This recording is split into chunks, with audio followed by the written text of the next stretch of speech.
Жители од албанското село Пустец, областа Гора, без комплетни документи добивале лични карти во општина Центар. Ги сликале во полициската станица Беко, а наредбите ги спроведувале началници, советници кои го давале одобрението, но и оние кои ги фотографирале. Посредникот кој ги носел на сликање обвинетиот Мунир Пепич, кој бил пратен од горе. Ово го потврди сведок на обвинителството во Титаник, кој ги пречекувал и фотографирал во полиција околу 600 лица. Во 17 часот дојде Пепич и со 2-3 барања за лична карта ми рече договорено е да се сликаат. Видов дека се во систем диаспора, државјани што живеат во странство. Тој ми рече да се спроведе постапката за жители на град Скопје. Под полна пареа се издавале личните карти, но и државјанства пред превремените парламентарни и председателските избори во 2014 година.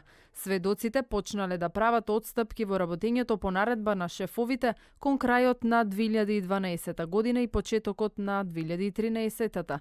Имало ситуации кога и без Пепич доаѓале жители од Пустец за сликање, но биле советувани следен пат да не доаѓаат без него, бидејќи на крај Пепич се потпишувал.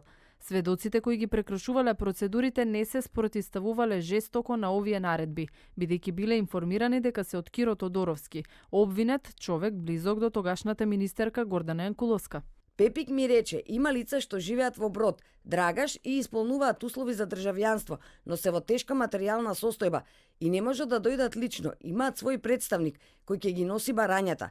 Ја прашав градоначалничката, што ќе ми речете и таа одговори: не смее ме, Вики, но што да ти кажам, што да ти речам.